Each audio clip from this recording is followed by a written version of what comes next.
Audio on demand from Vision Christian Media. This is Bigger Questions with your host, Robert Martin.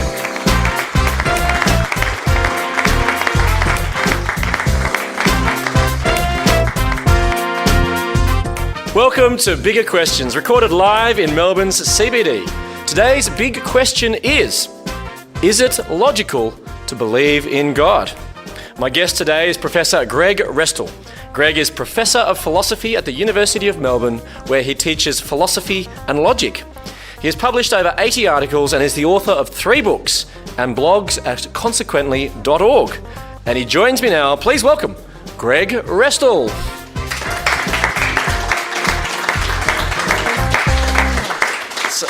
Rapturous welcome there, Greg. Welcome to Bigger Questions. It's lovely to be here. That's good. Now, you're a logician, which apparently is different to a magician.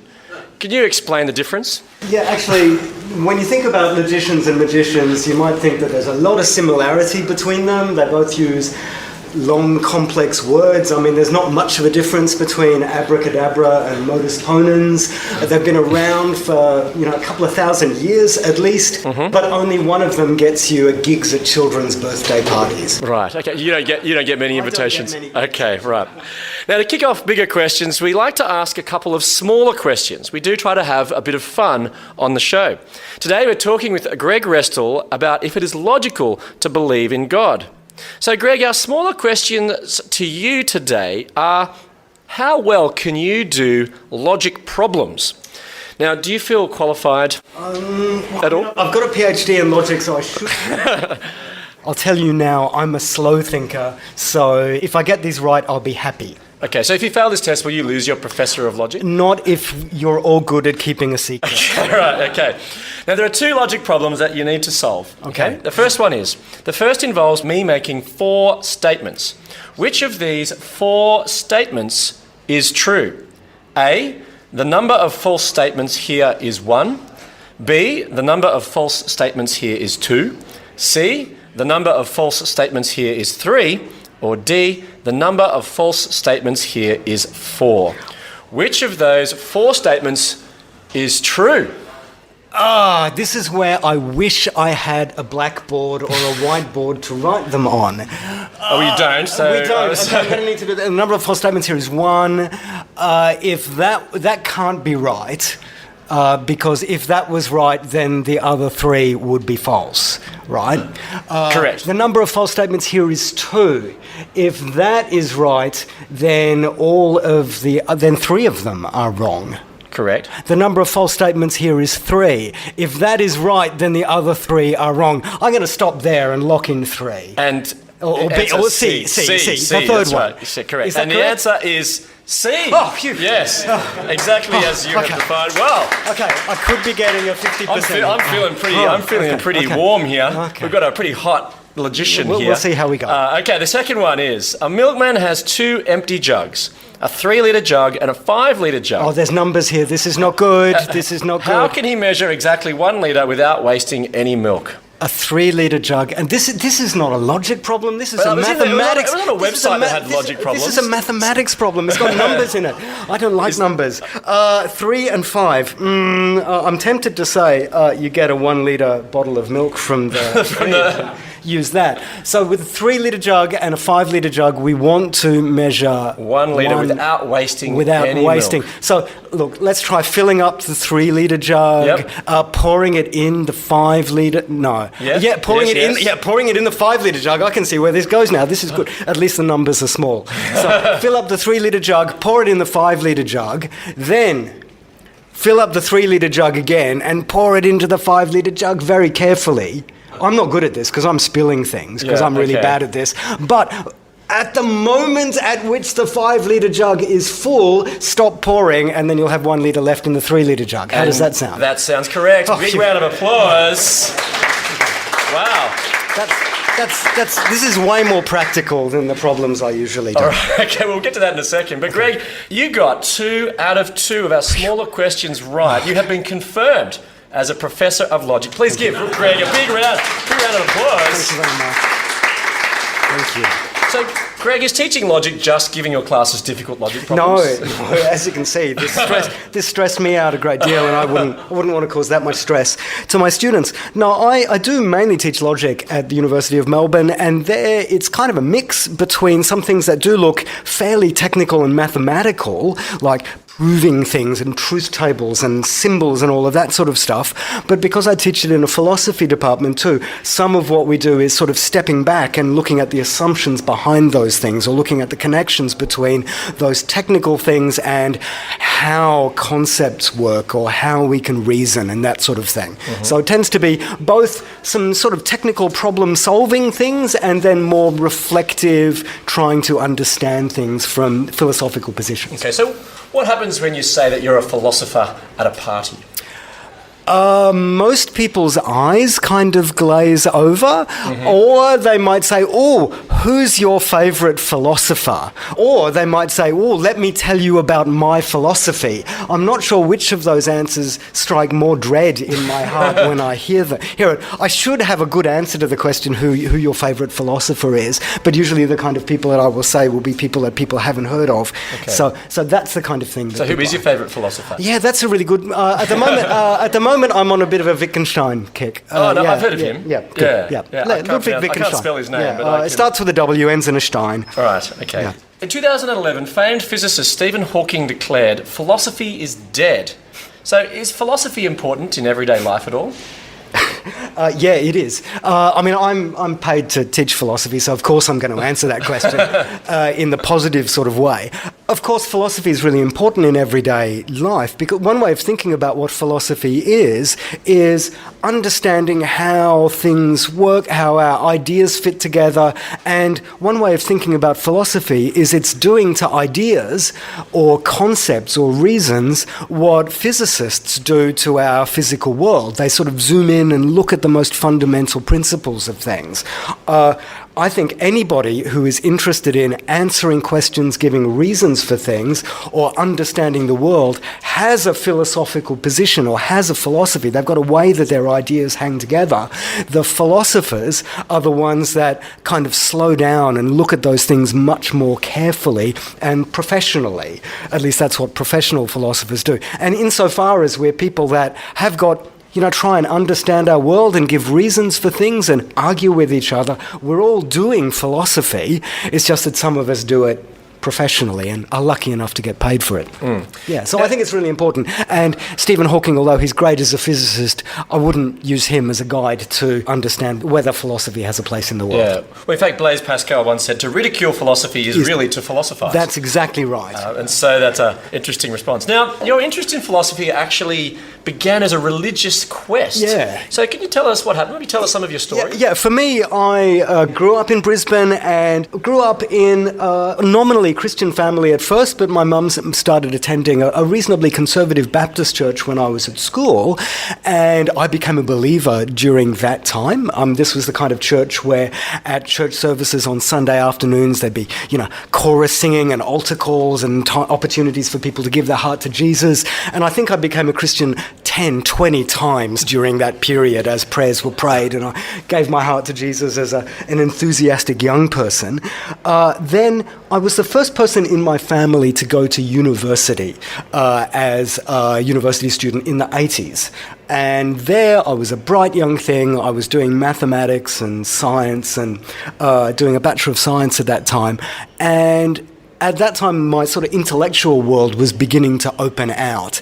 And that was a time when I started questioning those things that I was believing, not in a really, crisis of faith sort of thing, but more can my belief in God, can my love of Jesus kind of grow as my mind was growing in other areas? And so I started reading lots of things, and the things that I enjoyed reading tended to be things by people that I discovered later were philosophers that were showing how ideas fit together, that were showing how you could understand belief in God just as well as you could understand doing mathematics or doing science or doing other things. And that sort of turned me on to the love and the passion of doing philosophy. Really? So it was actually really trying to understand or connect with your Christian faith more that actually led you to love philosophy. Yeah, one way of understanding the relationship between philosophy and theology or philosophy and religion is thinking of philosophical approaches to these things as faith-seeking understanding. I had a faith in God. I loved Jesus, and I wanted to understand that, and I wanted my faith to kind of grow in a way where I could that could grow up just as much as my ideas about other things were growing at the time too, and that led me to philosophy. And so you really, in some ways, were trying to connect the heart to the head. Yeah, definitely. That's how you very felt. much so. So you said that you fell in love, or you loved Jesus. What was it about Jesus that captivated you?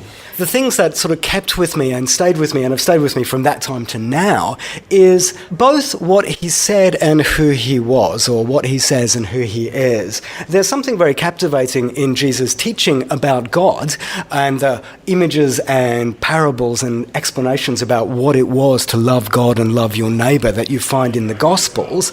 But there was one of the striking things that people said about Jesus was that he taught with authority, not like the scribes. Now, I don't think there's anything wrong with being a scribe or anything, but there was something that was not derivative about how Jesus was describing things. There was something that he had that you could see he wasn't just teaching because it had been passed down to him. There was something that he knew and experienced about God and revealed about God that when I saw him in the stories in the Gospels, I thought, wow, I want that. I want to have that relationship with God that Jesus has. I want to follow Jesus and be his disciple and love God in the way that he does. So that's the kind of thing that was captivating then and has remained captivating for me now. Now, questions has come through which relates to what you've just been saying. You said that you wanted to connect your faith to philosophy, but were you actually open to philosophy disproving your faith? Definitely, especially in the sense that I was very open to the idea of my ideas being naive or infantile or something and needing to grow up and learn more. In the same way that my understanding of the physical world was kind of, my 10-year-old understanding of the physical world was reformed and shaped by, learning high school and early university physics. I was very happy with the idea that my Sunday school understanding of what God was like was going to need to be, grown up or something, or toughened up, or revised in the light of, other people, showing me things. So I was open to that. I've never had the kind of crisis of faith in the sense that, oh my goodness, I went through a period where I really believed that there wasn't a God. And many people do. Many people do that and go through that and come to believe in God again, and some people don't. That's never been one of my experiences. But for me, my faith in God has been my faith in God and not my faith in my idea of God. And I've been prepared for my ideas of God to be challenged. Let me put it that way. In the Wall Street Journal in 2010, outspoken atheist comedian Ricky Gervais said, "I don't believe in God because there is absolutely no scientific evidence for his existence, and from what I've heard, the very definition is a logical impossibility in this known universe." Is Ricky Gervais right? Now, your personal experience may somewhat mitigate that, but is by God definition a logical impossibility, or is it logical to believe in God? I want to get to answering your last question because that's the question that we have advertised. That's a bigger question for today. I'll get to that. No, Ricky Gervais, obviously he's wrong. It's obvious to me. Next question. Sorry. Well, yeah, he's wrong. Why is he wrong? Why is he wrong? Well, it's an idea that has been around for so long is not going to have a flagrant contradiction hiding in it that, we've only been smart enough to understand in the 20th century or something like this. People have believed in God for ages, and there's, of course, people's naive idea of God. Maybe one of the paradoxes that, Ricky Gervais means is, the kind of puzzle that a 5-year-old might think of, can God create a stone that's too heavy to lift? If he can, then, now there's something that he can't can't do, lift the stone, and if he can't, now there's something that he can't do, so he can't be omnipotent. I mean, people have thought of this. That's not a paradox, right? I mean, that's not a possible thing for anybody to do. So it's not something that, we need to hold God to be able to do. So, these sorts of naive paradoxes, they're not there. Yet there are deep questions about what it is to believe in God, and there are real issues like the problem of evil and other things like that. But they're not obvious, flagrant contradictions that, somebody like Ricky Gervais can just hear that it's been proved to be inconsistent. But more important, I think, is your last question, which is it logical to believe in God? And here, unfortunately or fortunately, is where my sort of professional philosopher hat comes on, and I say, there's 3 different things that you could mean by this question. Let me take these in turn. There are 3 different things that you could mean by this question. There's that naive, everyday meaning. Is it logical to do this? Where we mean, does it make sense? That's one question. Then there's the question, is it logical in the sense that is it consistent?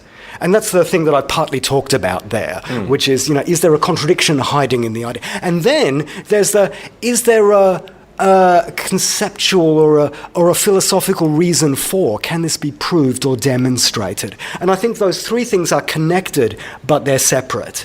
For the first, I think the first is actually a really important question. Does it make sense? Does it make intuitive sense? Is there a reason for doing this? Because I imagine that, my 15-year-old comes home from school and says, Dad, I've finally discovered what my life's passion is going to be and what I'm going to devote the rest of my life to. I'm going to collect red paper clips from now on to the end of my life. If somebody heard this, that he's devoting his life to collecting red paper clips, you might think that's not very logical. And then being the son of a logician, he might say there's absolutely nothing inconsistent about devoting one's life to collecting red paper clips. There is no contradiction that is there. It is a passion that one could indulge, and it would be reasonable to... Does anybody do this? I don't want to offend you. I don't want to offend you. I think belief in God is not like a crazy obsession like collecting red paper clips. I think fundamentally, it's not just belief in God, but being a Christian and having a life that is devoted to loving God and loving your neighbour, that is actually a life well lived. That is not a kind of a life which is avoiding problems. It's not a life which is avoiding the world. It's a life that motivates you to go out into the world and do good things and be humble and fit things together in an overall, coherent worldview, which I think is wonderful, and I recommend to everybody. So it makes sense. It's not crazy in that sense. But more importantly for me as a philosopher are the second and the third answers to that question. Is it inconsistent? I've already said no, it's not inconsistent. If you want to press me on that, we can do that. Then there's the third question, which is it logical in the sense that are there reasons for it? Do the ideas hang together? Are there arguments for the existence of God, or are there arguments for being a Christian? And here I'm going to say the answer is yes, there are. They're not the kinds of arguments which are going to be universally convincing of everybody from every persuasion at all times. Well, that's obvious because professional philosophers disagree. In fact, this is one of the only things that people laugh at when I, no pressure on you to laugh at this joke which is coming up. But anyway, it's a philosopher's joke. By the way. It's not a very good joke. But when you get 5 philosophers in a room, you tend to get at least 6 or 7 different opinions about everything. That's the way that we roll. We love exploring the alternatives and all of those things. And so I've got philosopher friends that aren't Christians. I've got philosopher friends that are Christians. I don't think they're being inconsistent or crazy. I disagree with them about things in the same way that I might disagree with them about their politics or about a whole bunch of other things. But I do think that there are reasons which can prompt us to look in those directions, like the arguments to the existence of God from causes and the first cause. What is it to be in a universe where things come up for no reason? What is it like to be in a universe where there is a first cause out of which everything arose? What's the connection between purpose and design and the world? And other things like that. These arguments that philosophers have given to say, here are reasons to believe in God. I think they're good and interesting and useful, But for me, fundamentally, my reason for believing in God is that I'm a Christian and I follow Jesus. And that's why I believe in God, because I'm following him and I want to follow the God that Jesus reveals. Now, you mentioned before the problem of evil affecting that consistency. So why is the problem of evil not a logical reason to disbelieve? And you've got 1 minute. Oh my goodness. Okay. So obviously there are tensions between the idea that God is really, really good, that God is really, really powerful, and that there is evil in the world. Because the more powerful and the more good you are, the more you are going to be motivated to prevent or to get rid of evil. Okay? If I love my child and my child is suffering, I'm going to want to mitigate that suffering. If God is the parent of us all and we are suffering, God is going to want to mitigate that suffering. I totally agree with that. There are questions about how to best go about doing that, and whether snapping your fingers and getting rid of all of the evil now is going to ultimately be the best way of doing that, or whether a slower and longer term process which involves renovating and revolutionizing the entire universe is the right way to go about that. What makes me think that maybe the slower process is an important one? 2 reasons. I can see this is how God overcomes evil in Jesus, but another more personal thing is, if God is going to snap God's fingers and get rid of all of the evil in the world, I see that there is a battle between good and evil that goes on in me, and I know that I'm going to be a casualty if God snaps God's fingers and gets rid of all of the evil in the world. I'm glad that God is not doing that in that way, and that I can get to be a part of the process of renovating things. That's a beginning of an answer to that question. That's very helpful. Thank you very much. Well, today's big question is it logical to believe in God? And perhaps surprisingly, well, Greg's already alluded to the fact that the Bible also offers an answer. In a letter found in the New Testament written by the Apostle Paul to the early church in Colossae, which is in modern-day Turkey, Paul says this about Jesus: "The Son is the image of the invisible God, the firstborn over all creation. For in him all things were created, things in heaven and on earth, visible and invisible, whether thrones or powers or rulers or authorities. All things have been created through him and for him. He is before all things, and in him all things hold together." So, Greg, how does this help us answer the question of if it's logical to believe in God? A couple of different ways. One thing is that, it's through passages like this, and it's through this image, that it is in Jesus that we get to see who God is. That's one reason why, in answer to the question, what's your reason for believing in God? Fundamentally, I believe in God because I believe in Jesus. It's because I see in him, both in what he said and in who he is, I get to see who God is and what God is like and what it means, not only to intellectually understand God, but to love God and to love my neighbour. That's one thing. But also, one thing that I think is very important is that believing in God, it's not kind of an isolated, theoretical, intellectual only point. Believing in God is connected to how we understand the whole world. And for me, as a Christian, believing in Jesus is connected to how I understand the whole world and how I orient myself to the whole world. You get this image of it. It's in Jesus that the whole world, you get to see the purpose of the whole world, and the whole world hangs together. I'd be very worried if my belief in God became a kind of hermetically sealed thing, which was disconnected from what I believed about politics, what I believed about loving my neighbour, what I believed about what the important things in life were. Or red paper clips. Or the importance of red paper clips. I might, it's very hard to be a Christian and to think that the important thing is to love God and love my neighbour, and think that obsessing over red paper clips is the most important thing in the world. Yeah, it's hard to see how you could do that. It is not so hard to see, I think, how, being loving and committed in your relationships with those around you, or caring for poor people, or attempting to understand nature and help us live in nature well. You can see how all of those things might fit into a life of loving God and loving your neighbour, if this is the world that God has made. So it's for those reasons, I think, that passage kind of inspires me, not only to believe in God, but to believe in God in that sort of way. What verse 17 says there, in him all things hold together. That's the way that you... That's my way of understanding your worldview, the way you see the world and perceive that. Yeah. So in that sense, do you see a logical nature in God and in the universe, that the world is ordered and revolves around this? Yeah, indeed. One of these amazing things is the beginning of the Gospel of John. In the beginning was the Word, and the Word was with God, and the Word was God. And God was, you see in Genesis, that God created this world by his Word.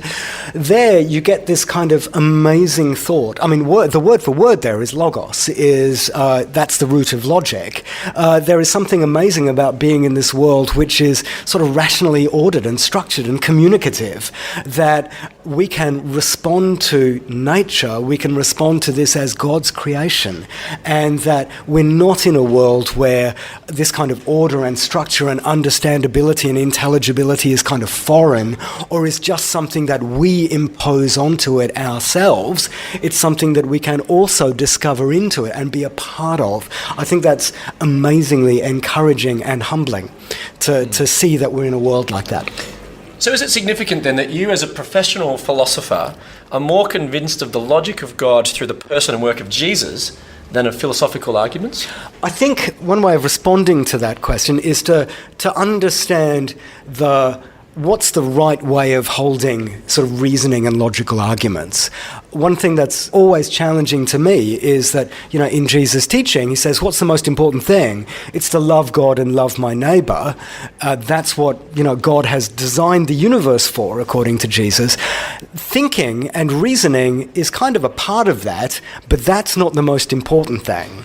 The most important thing is how I love God and love my neighbour. My ideas are going to be a part of that. If my ideas are wrong, then maybe I'm not going to be my ideas about God or my ideas about my neighbour. If they're wrong, that might mean that I'm not as good at loving them as I might otherwise be if I've mistaken beliefs about them or something. But for me, the reasoning is kind of a tool, in the same way that, understanding my universe is kind of a tool or a part of a larger picture. And so I'm never going to think that my criterion for things has got to be, okay, this has got to tick all of the boxes, logically speaking, and I'm only going to believe something if I can tick all of the boxes, logically speaking, because I started believing before I started clearly thinking. Not only started believing in God, I started believing in that my mother loved me. I started believing all of these things. I can't help but be in this world. The question is how to do that kind of responsibly once I'm kind of in the ship of, sailing through the ocean of this life. So logic's going to be a part of that, but it can never be the whole thing. So Greg, yeah, is it logical to believe in God? Yes. I can answer one question in one word, yes. Well, we have run out of time. Yeah. So let me leave you with the Bible's answer to the big question, is it logical to believe in God? Colossians 1:15 and 17. The Son is the image of the invisible God, the firstborn over all creation. He is before all things, and in him all things hold together. I look forward to you joining us next time for bigger questions. Please thank our guest today, Professor Greg Restall.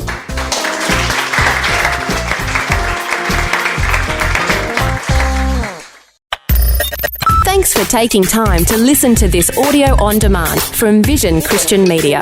To find out more about us, go to vision.org.au.